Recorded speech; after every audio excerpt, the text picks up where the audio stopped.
कल आप सभी का पेपर है एजुकेशन साइकोलॉजी का, तो उसी को ध्यान में रखते हुए आज ये वीडियो मैं आपके सामने लेकर आई हूँ।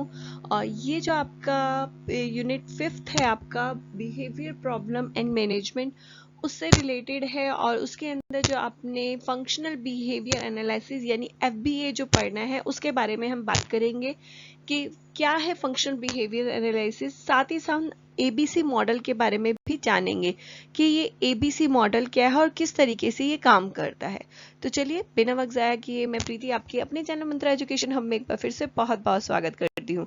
अगर आप चैनल पे नए हैं तो ऐसी इन्फॉर्मेशन के लिए, अपडेट के लिए और नॉलेज के लिए जल्दी से चैनल को सब्सक्राइब और बेल आइकन को दबाना बिल्कुल मत भूलिएगा, जिससे इस चैनल पे आने वाली वीडियो की नोटिफिकेशन आपको जल्दी से मिले। अगर वीडियो पसंद आए तो वीडियो को लाइक और शेयर करना भी मत भूलिएगा। सबसे पहले देखते हैं कि फंक्शनल बिहेवियर एनालिसिस क्या होता है। फंक्शनल बिहेवियर का मतलब होता है जो डेली लाइफ के अंदर जो हम लोग बिहेवियर करते हैं उसको बोला जाता है फंक्शनल बिहेवियर। उसका एनालिसिस यानी विश्लेषण करना, उसके बारे में पूरी तरीके से जांच करना, ये किस तरीके से काम करता है और क्या है हम देखते हैं। फंक्शनल बिहेवियर एनालिसिस जो है उसे FBA के नाम से भी जानते हैं, ये आपके शॉर्ट फॉर्म में भी आ जाता है।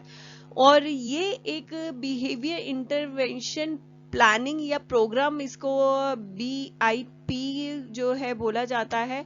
और BIP को बिहेवियर इंटरवेंशन प्रोग्राम के नाम से भी जाना जाता है, बिहेवियर इंटरवेंशन प्लानिंग के नाम से भी जाना जाता है।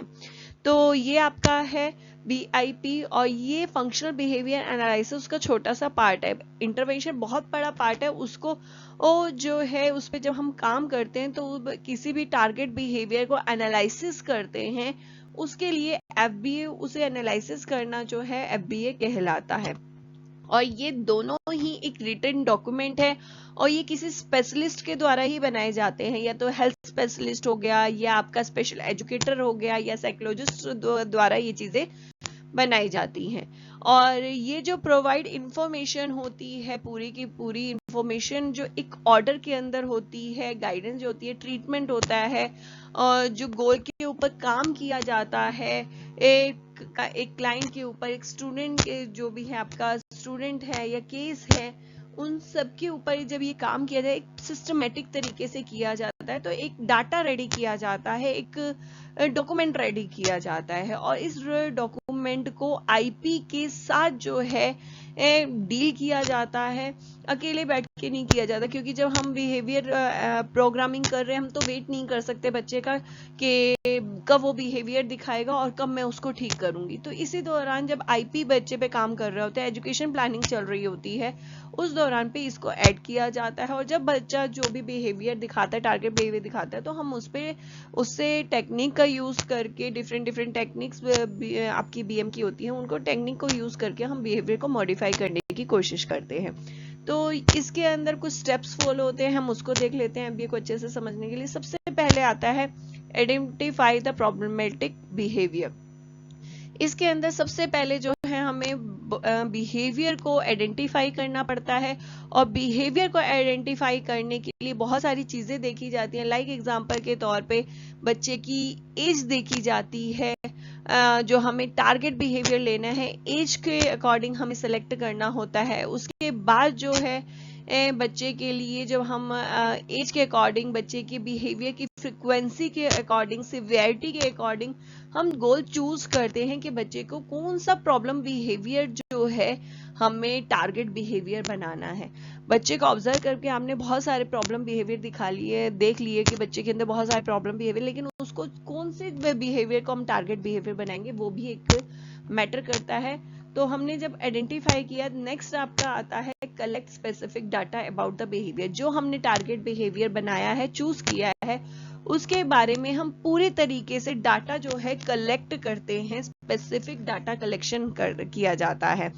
डाटा कलेक्शन का मतलब है कि उससे पहले क्या हुआ, उसके बाद क्या हुआ, ये सब जो है डाटा कलेक्ट किया जाता है स्पेसिफिक उसी बिहेवियर के बारे में जो हमने टारगेट बिहेवियर बनाया है।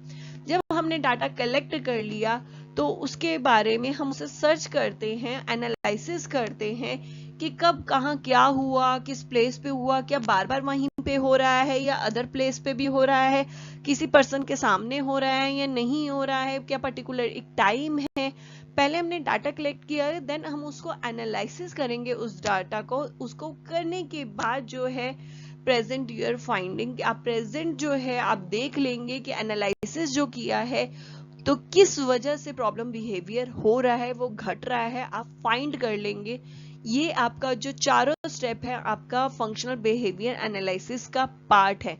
ये जब हमने फाइंड कर लिया, देन उसके बाद जब हम काम करेंगे तो वह आपका इंटरवेंशन यानी प्लानिंग के ऊपर काम करेंगे कि हम किस टेक्निक के साथ जो है आगे बढ़ेंगे और बच्चे का बिहेवियर मॉडिफिकेशन करेंगे। लेकिन जब तक सर्च किया और आपने ये जो चारों स्टेप है ये आपके फंक्शनल बिहेवियर एनालिसिस के अंदर आते हैं। नेक्स्ट हम देखते हैं फंक्शनल बिहेवियर कॉन्सिक्वेंस, यानी जिसको हम एबीसी मॉडल के नाम से जानते हैं, वो है क्या। एबीसी मॉडल जो होता है उसके अंदर आपका ए जो है इंसिडेंस, बिहेवियर, कॉन्सिक्वेंस के नाम से जाना जाता है। एक तरीके का टूल है जिसे फंक्शनल बिहेवियर एनालिसिस करने के लिए यूज किया जाता है।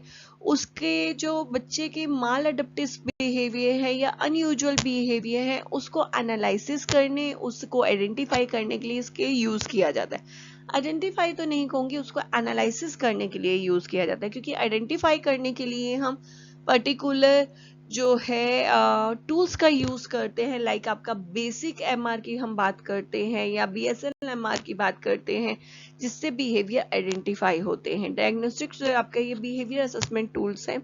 लेकिन यहाँ जो है आपका इंसिडेंस, बिहेवियर, कॉन्सिक्वेंस जो है बिहेवियर को एनालिसिस करने का काम करते हैं। आइडेंटिफाई हमने उनसे किया, देन आइडेंटिफाई करके अब वो कब हुआ, क्यों हुआ, कैसे हुआ, किस लिए हुआ, ये सब जो हम करते हैं वो एबीसी मॉडल के थ्रू करते हैं। यानी बिहेवियर को एनालिसिस करने का काम हम एबीसी मॉडल के द्वारा करते हैं। तो देखते हैं कि क्या है।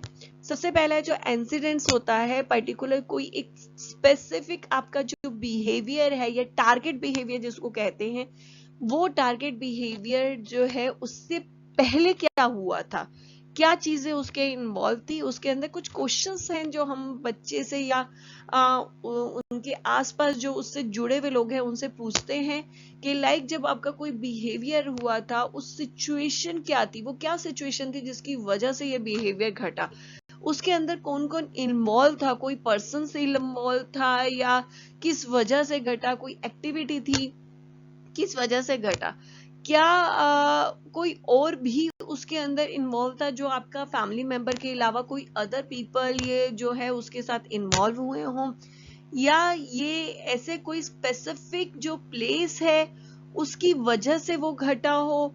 तो कोई मतलब बच्चा हमेशा ये टारगेट बिहेवियर स्कूल में ही जाके करता हो या टारगेट बिहेवियर ये जो है पर्टिकुलर किसी प्लेस यानी मॉल में जाके हो रहा हो, तो क्या वो कोई पर्टिकुलर प्लेस है ऐसा, या कोई जो इमोशंस हैं वो उसमें इन्वॉल्व हुए हों।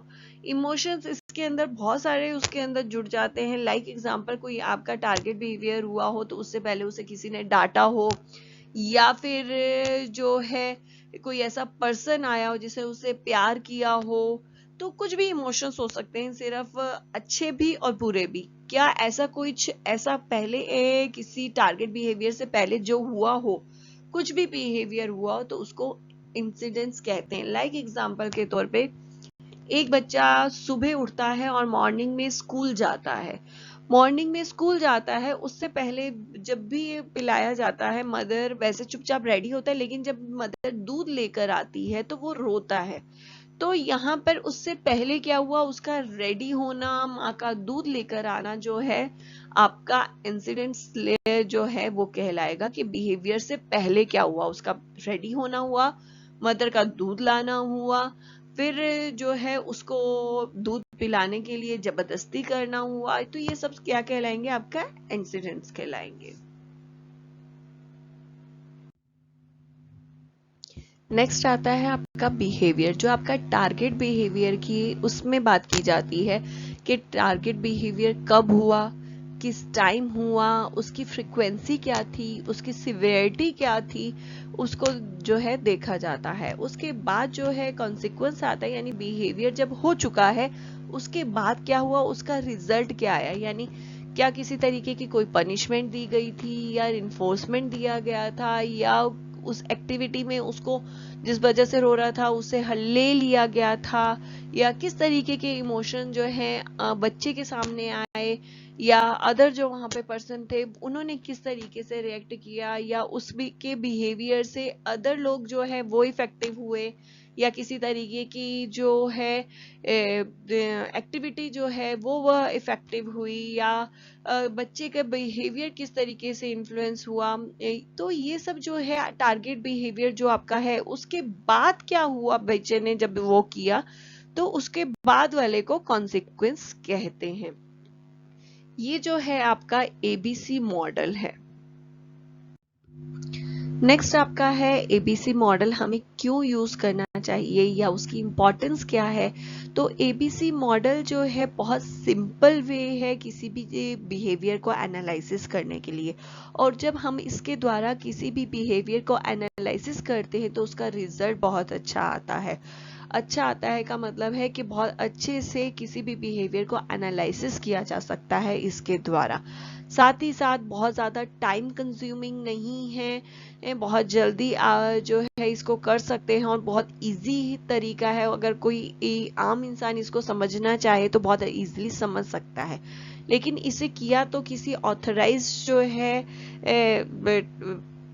साइकेट्रिक द्वारा या आपका साइकोलॉजिस्ट के द्वारा या आपका जो है एक हेल्थ मेडिकल हेल्थ जो पर्सन्स होते हैं उनके द्वारा या स्पेशल एजुकेटर्स के द्वारा इसको किया जाता है। लेकिन जो है अगर इस टाइम पे या आप में से किसी को अपना बिहेवियर मॉडिफिकेशन करना है, ऑथराइज नहीं होंगे, हम एक डॉक्यूमेंटेशन मेंटेन नहीं कर सकते हैं, लेकिन जो है एक आम इंसान जो है इसको अपने बिहेवियर को मॉडिफिकेशन करने के लिए एबीसी मॉडल का बहुत इजी से यूज कर सकता है और उस चीज को समझ सकता है। और सबसे बड़ी बात है कि इसके लिए आपको कोई बहुत सारे टूल्स वगैरह नहीं चाहिए, आप इजी वे में ऑब्जर्वेशन जो है कर सकते हैं। एबीसी मॉडल को करने के लिए बहुत ज्यादा कॉम्प्लिकेशन मेथड्स की यूज नहीं करना पड़ता, सिंपल आप चीजों को ऑब्जर्व करेंगे, उनके इन्वायरमेंट को, उसके बिहेवियर को, देन जो है आपके सामने रिजल्ट होगा एबीसी मॉडल यानी आपका फंक्शनल बिहेवियर एनालिसिस। अगर आपको जो आ जाता है कि फंक्शनल बिहेवियर एनालिसिस पे नोट लिखो या what is functional behaviour analysis, तो फंक्शनल बिहेवियर एनालिसिस या फंक्शनल बिहेवियर असेसमेंट भी अगर बात कर सकते हैं तो एबीसी मॉडल जो है उसमें सबसे बेस्ट है। ये आपका एबीसी मॉडल जो है इसके अंदर आएगा, उसके अंदर आप लिख सकते हैं फंक्शनल बिहेवियर एनालिसिस क्या है, देन एबीसी मॉडल क्या है, उसके बारे में आप बता सकते हैं। तो आज का सेशन यहीं खत्म होता है। उम्मीद करती हूँ कि आपके प्रिपरेशन में बहुत हेल्पफुल होगी ये वीडियो। अगर वीडियो पसंद आई है तो लाइक और शेयर करना मत भूलिएगा। साथ ही साथ अगर ऐसी इन्फॉर्मेशन और चाहते हैं, ऐसी ही वीडियोस और देखना चाहते हैं तो जल्दी से चैनल को सब्सक्राइब और बेल आइकन को दबाना बिल्कुल मत भूलिएगा, जिससे इस चैनल पे आने वाली सभी वीडियो की नोटिफिकेशन आपको जल्दी से मिले।